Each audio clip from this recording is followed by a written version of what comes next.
Good morning, everyone. I'm Kevin Allen, and I'm joined by my podcast partner, former NHL defenseman Tom Laidlaw. You know him from the New York Rangers and Los Angeles Kings, and of course, he was contested on the Survivor Series not so long ago. But for the purposes of this show, he's an analyst, as we talk about. We don't have just like, sorry to interrupt you, but I'm thinking we do all this introduction about me, but we don't talk about all the things you've done. Like you're in 32 Hall of Fames and head of the Professional Hockey Writers Association, all that stuff. We don't ever touch on that. We should let them hear you.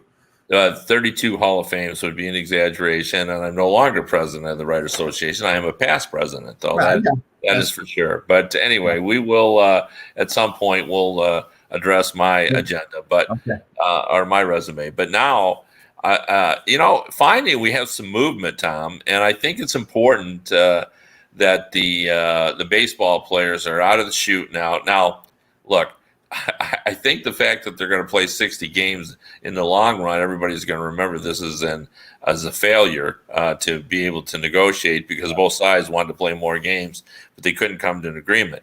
But they are going to play, and they're going to start in mid-July. And this is why I think it's important for hockey. Is and I know you're not a golfer, but I know you know the game. And, when you're on the green with someone and they're behind you, but they're in the same line, you're always happy that they're going to putt before you, so you get a read off the way they're going to putt. Yeah. And that's what I'd say about this, is hockey and the NBA is going to get a read off what happens in baseball. Right. And, the game is different. There's no contact, so we're not going to be able to kind of know how that's going to play out. But what we are going to be able to know is, what happens when athletes come back together and live together in a dressing room environment, even though it's not going to be the same dressing room environment we know before. What happens with the testing? What happens when athletes test positive? Because, we've got the PGA as also an example, and already we've had 2 golfers and now a caddy that have tested positive, even though there's no fans there and everybody's trying to be careful. But, we've lost these 2 guys. Yep. Well, but the thing that scares me a little bit too, well, I should say scares me, that concerns me a little bit, again, when we started off, let's say 3 months ago, just the fact that somebody tested positive would be a big thing. Now it's like we're accepting the fact that somebody's tested positive, but it's not as big a deal, right? It's like you're not going to the hospital. It seems like people are surviving just fine. In fact, some people don't have any symptoms at all. Are we getting too complacent with the fact that now people are getting tested positive? I see such a difference. You go back 3 months again, that was not the case. Somebody tested positive, that was a big deal. Now it doesn't seem to be as big of a deal, right? So, Well, I agree with that, but I think we've always thought, at least I did, that athletes, by definition of are very healthy people. So we sort of knew that they were going to handle this well. But what we don't know is, where they take it, if they're going to test positive, and what happens in their home lives and so forth. And are they going to be contribute to the community spread that we see? Because even though we aren't talking about it as much, there are still people dying. I look at that number every day. Yep. And, what are we up over 121,000 people? Yep, totally. And I remember when people said, oh, yeah, it's just like the flu, because the flu will lose 60. Well, yeah, we lose 60, but we lose 60 over the year long. And, we've now lost 121,000 since March. Yep. But you go back and play, and now you talk about all the people that have to work in the hotels and the arenas and all that kind of stuff. For the God forbid anybody dies from it, but if we give it to somebody, it's not even playing the game. Some person work at the hotel and they die. It's like, okay, so that person died because we want to come back and play a sport. Yeah. Well, it's and I keep saying this to people too when they grouse as if like, oh, these people, they have no idea what they're doing. Well, that's true, but that's because this is such a unique situation. And I said what people lose sight of is how I think people really are trying to do the right thing. Yep. Now, there is a need for sports. We need this for the economy. We need this it helps us get through the day.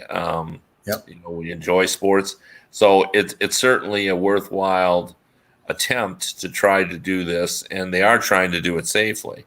Yeah. But I think the point you made is a valid one. At some point, when does it say, okay, this is just too risky, too dangerous? That's the same thing. Like even though they're in some states, we're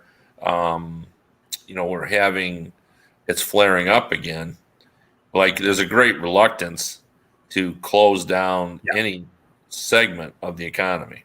Yeah, there's no talk of that. Yeah, I know the governor of New York, the Governor Cuomo, had a press conference a week ago and talked about how it's going up in other states, and his opinion was, okay, what do I do? Do we shut down the borders to New York State because we've done a good job of trying to flatten the curve and get rid of it entirely, and now other people are just opening up everything, and the cases are growing, and now people are going to come from California and Texas and Florida, and now spread it around again. So. Well, and just to bring home like where we are at as a country, and some of this I think is political because of what our president has to say about it. But I was watching yesterday as there is some discussion in the European Union to banning Americans from travel. Now, we used to be the country that, if you had the tough medical case, you wanted to airlift that person to the United States to get, the greatest doctors in the world. And now all of a sudden what they're saying is, we don't trust, what you're doing with this virus. So we're not going to allow your people. Right. Now they haven't made that final decision yet, but they're considering that. We don't trust that you guys are doing the right thing. So we're not going to allow your people to come in our country.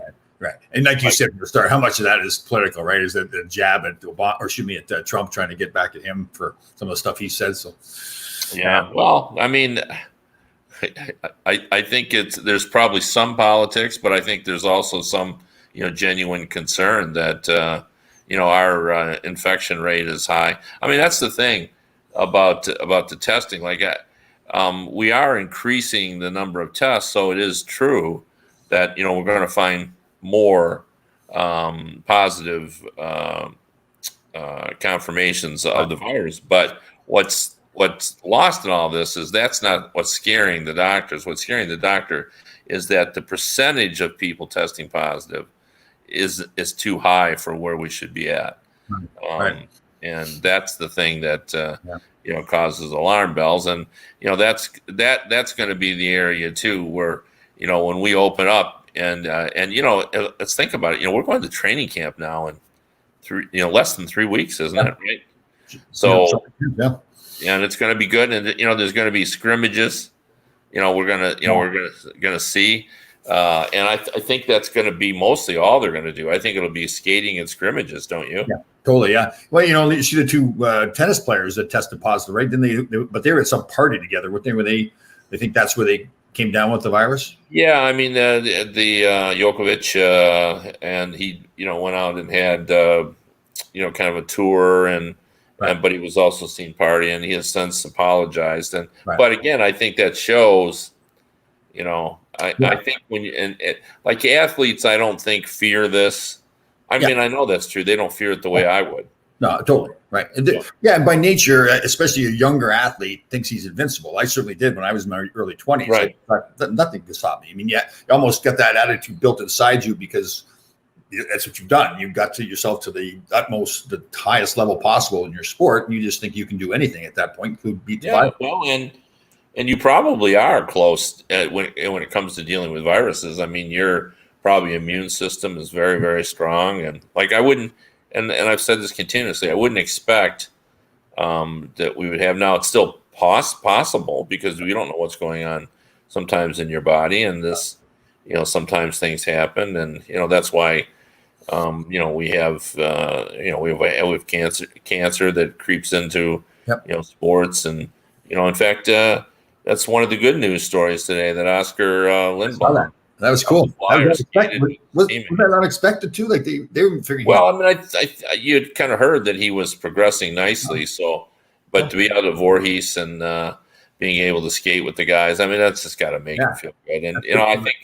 in this era when all we talk about is the number of deaths every day, it's nice to have a sort of a good news story Not Speaking of Hall of Fames that you're in, they're going to have the announcement at 4:30 today for the Hall of Fame inductees for this coming season, right? Or this coming year.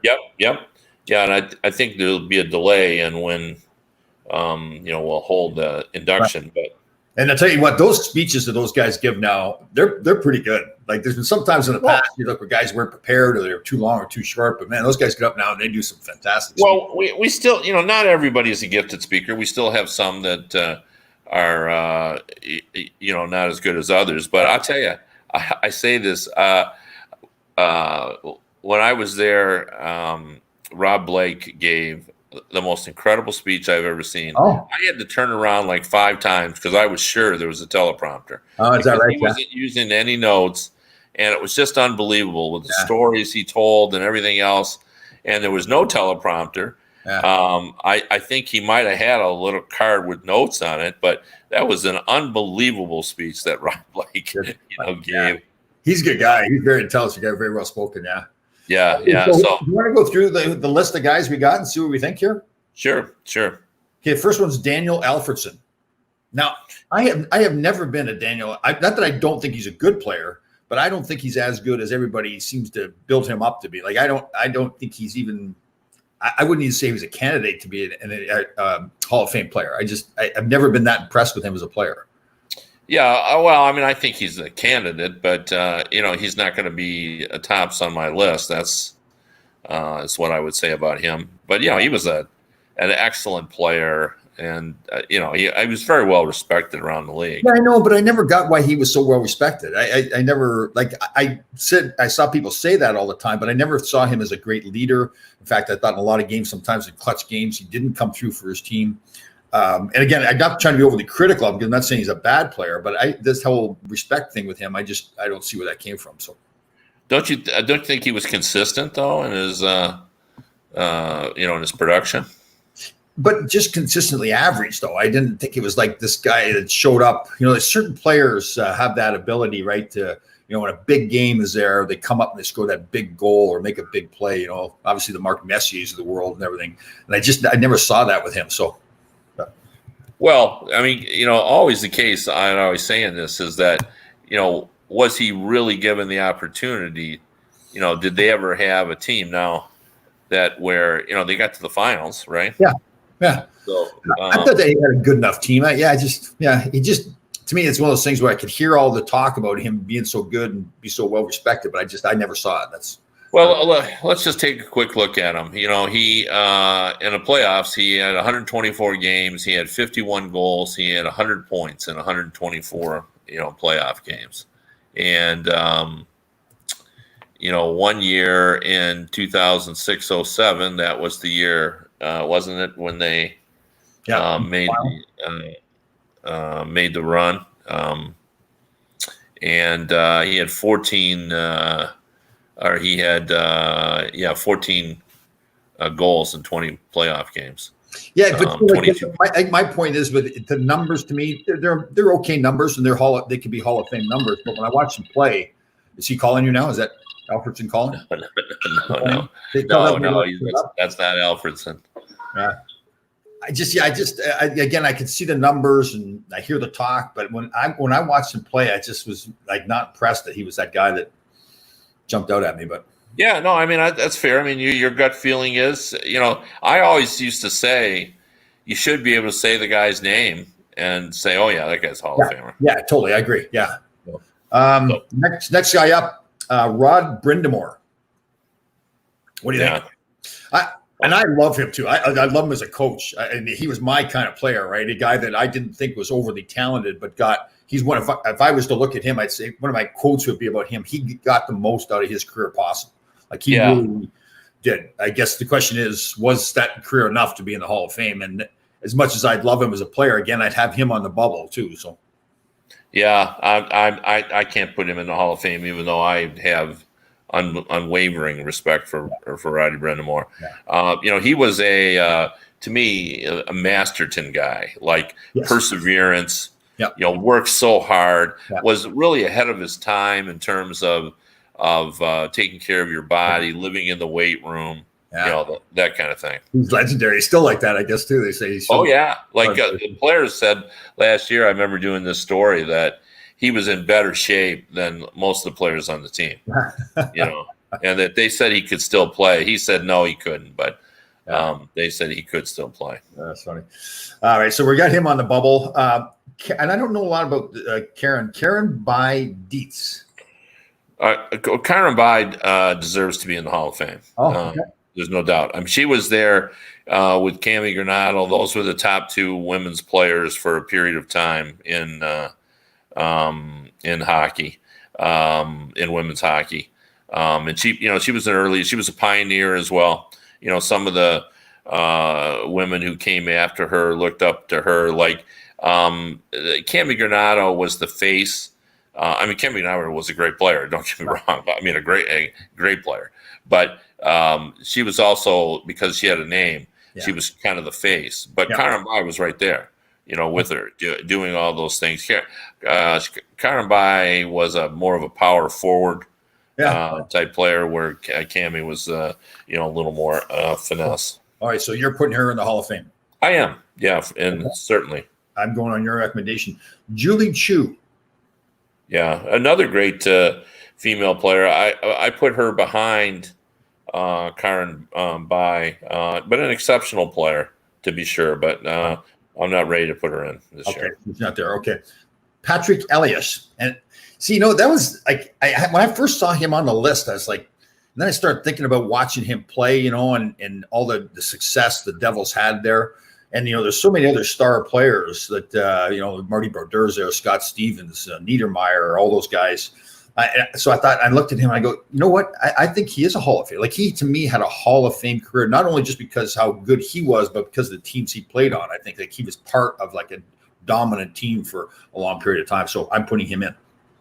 Yeah, he was a really terrific player. I think he's going to be viewed as being right on the border, and that's going to be one of those depends on who's up at that time and those kind of things. But, you look at his numbers. I'm looking at him right now. He had a 96 goal season. 96 points season. That would be a lot of goals. A 40 goal season, 96 points. And then had an 81 point season. A real consistent goal scorer throughout his career, and he was putting it in the net in an era when it was very difficult, and of course he was playing on a team that was always known as being a good defensive team. So, and he did it in the clutch. Like I'm reading here, they say he scored the most assist, points, goal, power play goals, power play points, shots on goal in Devils Stanley Cup playoff history. So to me, like coming through in those big games, like when I went back to Alphas, that I don't see him coming through in big stuff where Elias good, right? I would say, as you didn't see Alfredsson as a big game player, I think of Elias stepping up when it really mattered. Totally. So, all right. So we're putting him in. Yeah. I am. Perfect. Okay. Here's an interesting one here. Theo Fleury. Yeah, I'm in on him. Yeah. Not unlike Glenn Anderson. Glenn Anderson won 6 Stanley Cups, and it took him a long time to get into the Hall of Fame. And it was kind of like this, and it was you couldn't even put your finger on it. It's kind of like this knock against him, like his personality thing almost, which should have nothing to do with it. And I think Theo's kind of in that same category. It's just that he's a pesky guy. He had his issues off the ice, but if you look at his career, he definitely deserves to be in the Hall of Fame. Yep. Well, yeah, I mean, he was a difference maker, and he's, like today, it's not foreign, it's not strange, it's not unusual for a smaller player to make an impact because the game allows for that. But the game didn't allow for it when Theo Fleury came in, and yet he was able to do that. Yep. Like, when you played the Calgary Flames, you had to worry about what he was going to do to you. 100%. As a player, offensively, as an agitator, as just a rough, tough, tumbled player, you didn't know whether you were going to get the stick or whether he was going to run you, or whether he was going to score a big goal against you. He could do it all. The big goal he scored against Edmonton. He stole the puck at center ice from Mark Messier when he scored, and then he did the celebration sliding down the ice and everything. Like that was You're right. There's big goals. So he's in. Yeah. Let's Okay. do it. Theo Fleury's in. Sergei Gonchar. Yeah. So my first reaction when I saw him too is like, again, good player, but I mean, I couldn't see him in the Hall of Fame. I didn't see him have a Hall of Fame career. I thought he was good, but not there.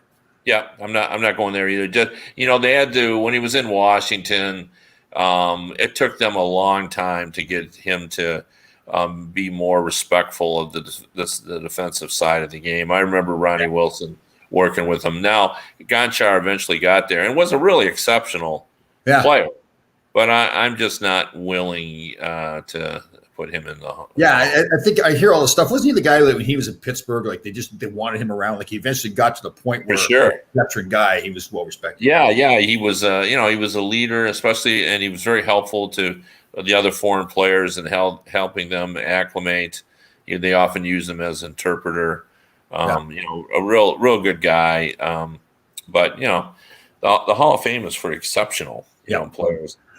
Okay, Marian Hossa is our next guy.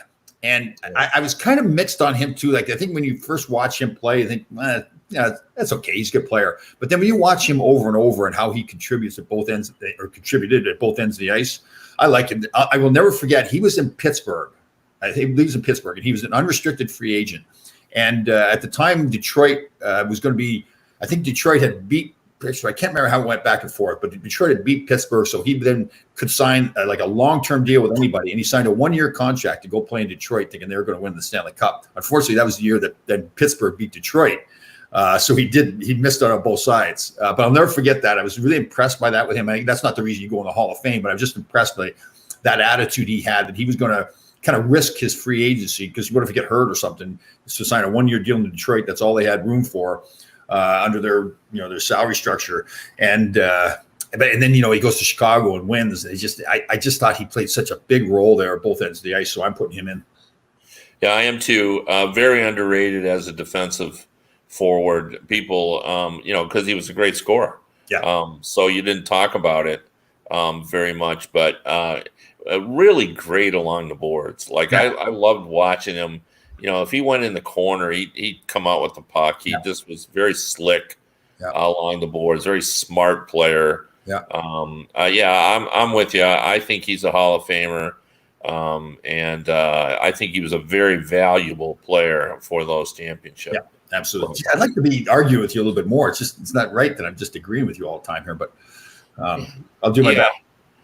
Yeah. I like Alfredson a little better than you do, but okay. Well, maybe we should go back and debate about him a little more. All right, this guy to me is a slam dunk, no question about it. Jarome Iginla. To me, he just everything. Yeah, for sure. He should be in. Yeah, and he was just everything about that you want. Like if you're going to pick a team, you want that guy, the goal scorer, the physical player, getting in the fight in the Stanley Cup Finals, and a back checker, a character guy on and off the ice. To me, you start franchises with a guy like Jarome Iginla, so he's definitely in. Yeah, to be honest, I'm surprised he has not become a GM or something. Yeah. He's a really gentlemanly player. Yeah. In addition to everything else, and he was a ferocious competitor. Yeah. Goal scorer, did everything. Yeah. It was like that was the draft year that it was Brian Berard, Damon Langkow, Shane Doan. They're all that same draft year. And I remember, I think Iginla went like in the 12th overall pick or 11th overall pick or something like that. And then he was drafted by Dallas, and Dallas traded Joe Nieuwendyk. They got Joe Nieuwendyk and traded him to Calgary. So that was like a big trade. There was some good players in that draft. Yeah, and when two great players were traded for each other. Yeah. Nieuwendyk was good. Yeah, older player at that point, but he was good too. Yeah. All right, so Iginla's in, no question. Yeah. A goaltender who I loved as a player, but I don't know if I've got him in the Hall of Fame or not. But Curtis Joseph. Yeah, his number of wins. I don't know if you have that in front of you. Yeah, 454 wins. Yeah. Yeah, I mean it's staggering, but and he was always considered among the the better goalies. But for me, it feels like the Hall of Fame is for Marty Brodeur and Patrick Waugh and Terry Sawchuk and Ken Dryden, and I never really saw Curtis Joseph in that regard. Yeah, he never won like the Stanley Cup, and again, that's the other guys who've gotten in that didn't win it. But it's interesting they're saying here you get 454 wins, more than Hall of Famers Terry Sawchuk, Jacques Plante, Tony Esposito, Glenn Hall, Grant Fuhr, Dominic Hasek. All other guys. First of all, Dominic Hasek came over late in his career. Yeah. You know, you didn't. There were more ties back. You know, when Sawchuk would played and all that kind of stuff. I mean, there were a lot of reasons for that. Yeah, and I just watching him play, you loved his competitors. That's how I remember him, great competitor. But I never like you said, never saw like the Patrick Waugh or Martin Brodeur kind of style to the game. He was just flopping around, but close, but no cigar for me. Yeah, I'm afraid I'm going to have to go there with you. I wish you would disagree. Yeah, all right. It's just so hard, but. For a goalie now, like the win, the win bar has just moved up. It used to be you had 300 wins, you were a great goalie. Yeah. Well, that's not the case anymore. Yeah. All right. I'm going to say I like this player a lot, and I think because of what he did in his career, winning championships, the leader he was and everything. Kevin Lowe, in my mind, he's going in. I think when I watch him play, it's funny how I'm going to describe him because I wouldn't say – and I love him a lot as a player, but I wouldn't say like you say, well, this is a great player. Like he's not like Dennis Potvin or something like that, going up and down the ice. But man, he just, again, one of those guys that was part of winning so much. Now, I guess that's partly luck that he was on Edmonton. He was on the Rangers when they won and everything, but he played a role in those wins too. It wasn't just like he was just a passenger there. He was a leader, a physical player especially during the playoffs. So I'm putting Kevin Lowe in the Hall of Fame. Well, here's where we're gonna probably part company. All right. I love Kevin Lowe, and I agree with you that he was an essential part of that those championship teams. And what's interesting about that defense is, and I used to go and talk to Kevin all the time about. He was a great talker as well, and that defense, what's forgotten is that they had a bunch of big guys on that fence, including Kevin, who was very, tall. He was, over, I think 6'1", 6'2", but, they had Charlie Huddy and they had, just a bunch of guys that, Randy Gregg, guys that were big, strong, husky guys. And, they were better defensively than people ever discussed. Yep. And they could play defense when they needed to. They didn't need to very often because they could score so many goals. And I think, he was just exceptional, but if in his role. But I don't know. I think if you're going to be in the Hall of Fame, you got to do it, more than just be good at one facet of the game. And, Kevin, was not a exceptional offensive player. And he was consistent, but I don't know. He just wasn't great. But when but I'm going to disagree with you because Glenn Anderson gets in, same team, same era, same cups winning all the time, exactly the same. He was in New York as well.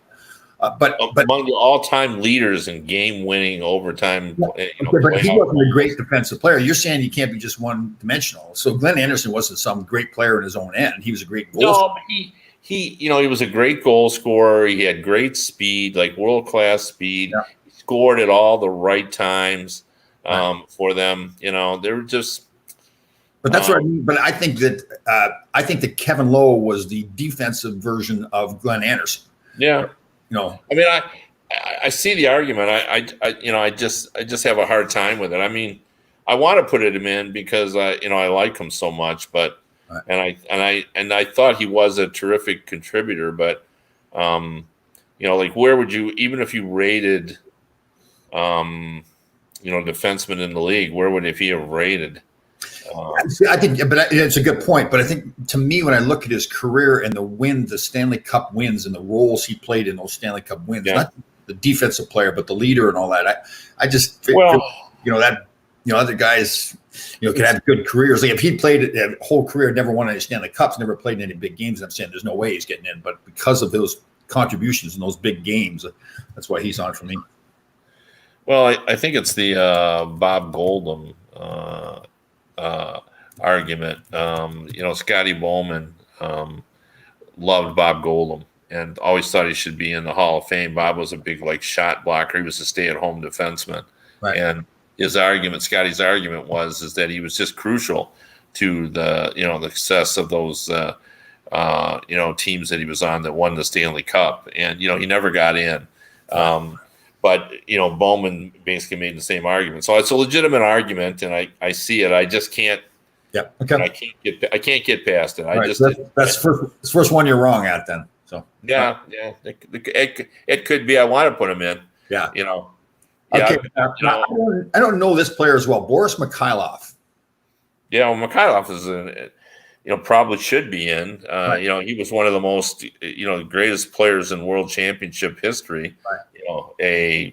A dominant offensive performer. If had played in the NHL, he would have been a star, a superstar. Yeah, I don't know him as well. And again, just for everybody's aware, this is not the NHL. It's the hockey. Yeah. Yeah. So he's definitely a yes. Anybody who knows international hockey would tell you that Mikhailov was just a great player.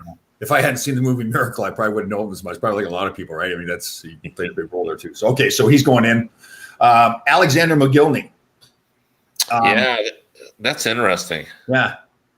And how about just let's give him added points for just the courage.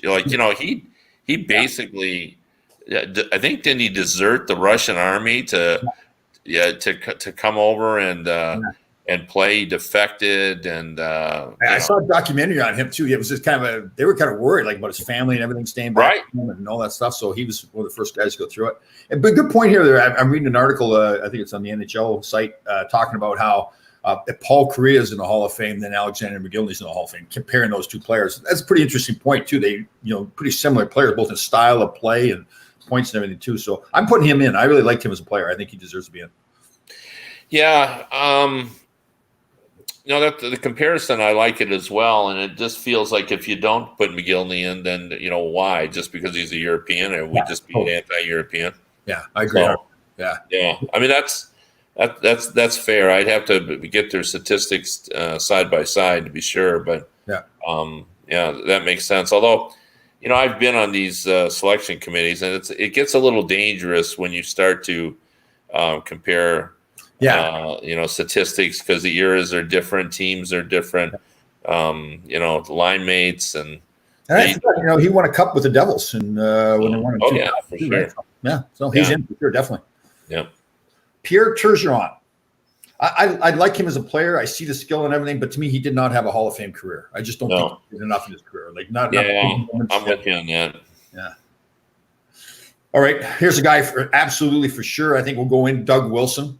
I will never forget playing against Chicago when Doug Wilson would shoot the puck and you're in front of the net. It's almost like he was trying to be a gentleman on the ice. He had this slap shot that just went it seemed like 200 miles an hour, and it seemed like it was heavy too. But he would not ever shoot it high. It was always low, but at the level where if it hits you in the ankle, you're just thinking, I'm going to break my ankle. There's most guys. I would block anybody's shot, but two guys I really worried about were Al MacInnis and Doug Wilson. When they shot the puck, both of them were smart to keep it low. It would help their teammates obviously tip in front of the net too, but because they were shooting low, it's like you go down to block it and it's going to hit you above the knees where your pads aren't anymore. You get blocked there, hitting the ankles. So I hated playing against him, but he was one of those guys when you played against him, he just made such a difference in the game. He was smart, moving the puck out of his own zone. The slap shot was unbelievable. So I'm putting him in. He was a star offensive player. It's funny what you remember, but when fantasy baseball came into being, right after that, everyone started playing fantasy hockey, and these are not like goal pools. This is, you compete against another team head to head. And Doug Wilson, he was one of those guys you had to have. You wanted to get a top defenseman, and he was the guy because he was such a big point guy. Frankly, I'm surprised he's not in already. So. Yeah, I mean, great hair too, right? I mean, we want him there just because of the hair. He's got perfectly coiffed and everything.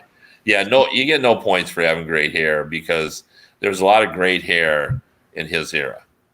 So, yeah, there was too. That's right. Get no helmets and guys really. A lot of great hair. Guys spent time on their hair. Yeah. They wanted to look good in warm up. No doubt about it. We'd always hear guys talking about that in practice. We're running out of time, but I want to bring a couple other guys that have been sort of hanging out there for years, and they're guys that I know real well. And Keith Tkachuk and Jeremy Roenick. Wow, that's right. They're both slam dunk choices for me. I never even thought of those guys. Yeah, Why are they not on the list? They're not. This is not the first year they've been eligible. They've been They've been passed over. So wow. So yeah, and both those guys, Jeremy suffers from not having won. Yeah. And Tkachuk obviously, was a rugged player in addition to being a 500 goal scorer. So, but they're important American players. I think you can factor that in. Right. Again, not just at the NHL level, but the international games they played too. They were big contributors too, right? I say that Tkachuk and Billy Guerin had more to do with sort of the changing perspective of American hockey. Yep. Prior to that, America had a lot of talented hockey players. Guys, Pat LaFontaine, those guys were coming through and everything. What they lacked was the guys, the power forward types that could go into the corner to play against the Canadian guys, because Canada had several of those guys. Yep. And all of a sudden, Keith Tkachuk and Billy Guerin showed up. And when they played Canada, it wasn't a foregone conclusion anymore that the Canadian player was going to come out with the puck. Yeah. So they changed everything. I think they gave the American program some courage. Yep. I think they gave them some more grit, more conviction. So I would factor that in too. I think both Roenick and Tkachuk deserve to be in. Have they ever been on this list to be considered to be in the Hall of Fame? Oh yeah, they've been considered. Well, you just assume they have, but as I say before, like it's easy for us to throw around these names, but it's all who you're up against. It's not an endless number of players you can put in. So you're up if you come up at the same year. Mario Lemieux comes up. Well, Mario Lemieux is going to get one of those spots. And I think you've got to have somebody on the committee that's kind of pushing for you too. I think there's some truth to that, just because it really does. Everybody's got a guy they're trying to push. So it helps if you have someone who's a persuasive speaker. Right. Yeah, and I think you and I both agree. It's not like John Davidson, for example, is on the committee, but it's not like there's some conspiracy to get certain guys in. It's just that they're just like I would. I like Doug Wilson. Doug Wilson's going to get in, so I'm going to go to bat to say yes, I want Doug Wilson in. Not because I have any relationship with Doug Wilson, but I just think he's that good of a player, right? So, yeah.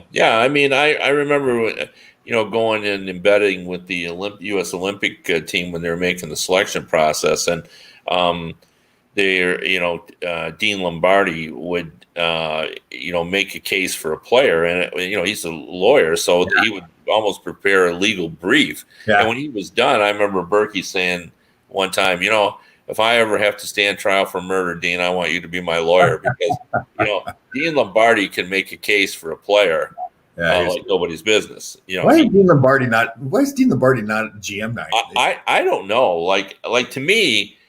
And the worst case, like the Pegula should have called him to come in and work with Kevin Adams and say, look, be the consultant here. I never saw that. He is he gets the reputation of kind of being like the mad scientist, right? Like they talk about in LA, like he is. I always tell the story is, like he can make hockey sound so complicated. And one time I just said to him, hey, Dean, you're just trying to get one more goal than the other team. That's all we're doing here, because when he explains it, I mean, it sounds like,